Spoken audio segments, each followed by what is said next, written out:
I think it's a very important question today, right? I don't think you can do these as a modular component. Like I want to do this one thing. I think you have to step back and take a look holistically at where you want to be 3 to 5 years from now.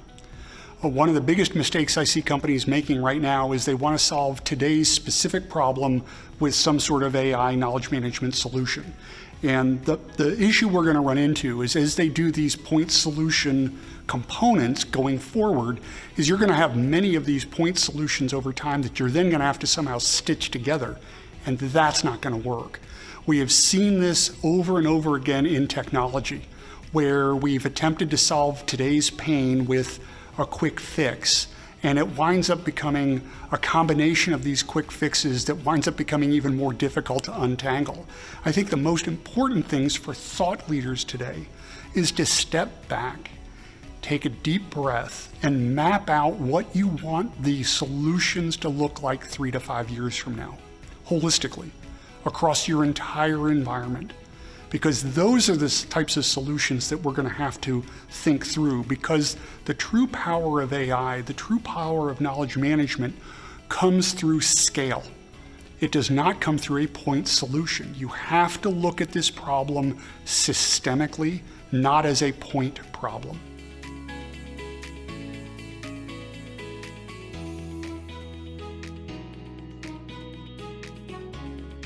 There are some quick fixes that you can put in place today that does not compromise that 3 to 5 year vision that we talked about.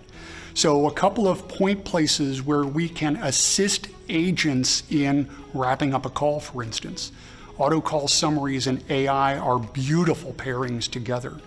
There are a couple of other places as well. If you think about the world of citizen engagement, it's typically broken down into 3 different components, right? The way we see it is there are these journeys that people go on, and journeys require a slightly different engagement model.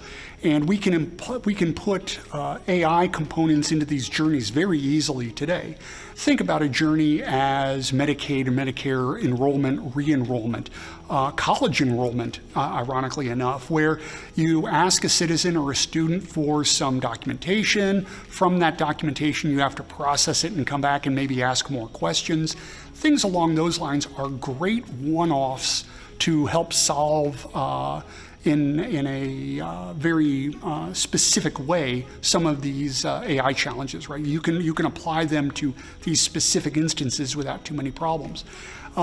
Where it gets complicated is where you're starting to encroach on what's going to happen in your environment, again, 3 to 5 years from now, where we're likely to see some consolidation. We're trying to get more and more people to do more and more things, and you're going to have fewer of these silos for citizen engagement. It's going to become much more a citizen front door is what we see happening, where you may not have a specific department handling a specific problem. You're probably going to have maybe a few departments handling all citizens' issues, and the citizen's just going to simply call in the future, say, here's my problem, direct me where I need to go.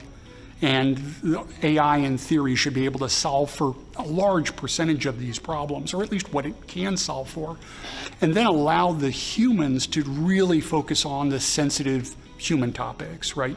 To properly deliver the services our citizens need with the care and compassion it's needed, and frankly, allow the other citizens where it's just simply a process where there's potentially less at risk for that citizen to just simply run through the process, right?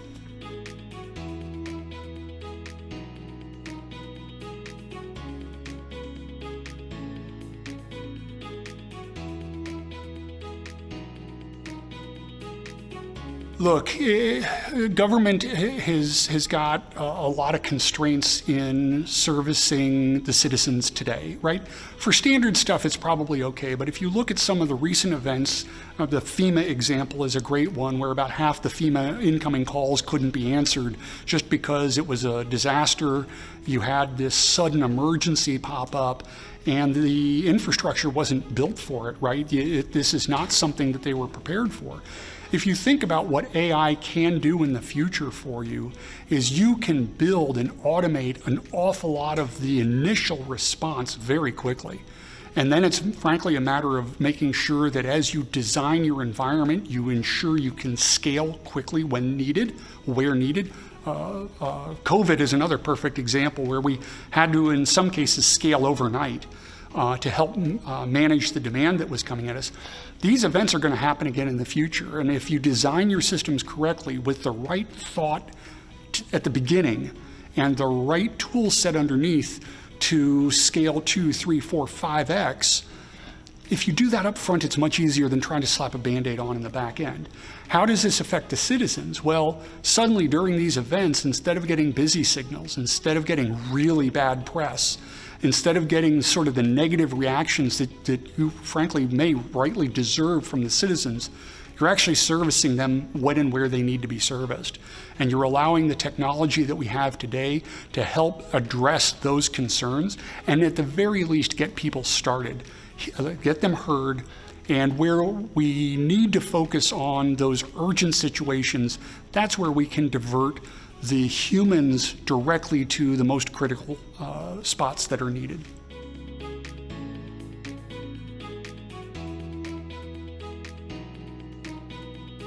The differentiation primarily is between asynchronous and synchronous communication. AI is going to have a dramatic impact in both of those environments. The asynchronous one, certainly today, AI can dramatically take control of back and forth emails.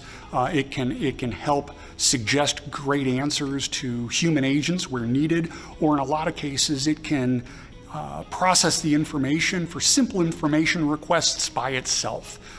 So I think the thought leaders and those designing programs are going to have to start getting comfortable with allowing AI to make some decisions. It'll take some time, but that's okay. It's a learning process. They'll figure out how to do it. So for an asynchronous perspective, that's going to be pretty easy. I think we'll learn that one. From a synchronous perspective, it's going to be very much the same tool set, but there are a couple of other cool things that occur on this synchronous environment. The first one is I now have the ability to open AI up to answer synchronous questions, maybe off hours. And if someone calls with an emergency at 2 a.m., there will be someone to pick up the phone that may not have been there in the past. So you can have AI interact in those environments and at least get the conversation started with the citizen in delivering the service and helping to define for the citizen what services may or may not be available to them on a pretty quick basis, right? So I think in a lot of these cases, these channels, whether it is voice, whether it is text, Twitter, WhatsApp, whatever it is, from the AI's perspective, it doesn't matter anymore. Right? Having a robust AI solution that can generate conversation in a human-like way is very possible today. The ability then to interact in those conversation models doesn't really matter to the AI. It really depends on how organizations want to model that going forward. And again, whether you're going to target the synchronous or asynchronous communications that are coming.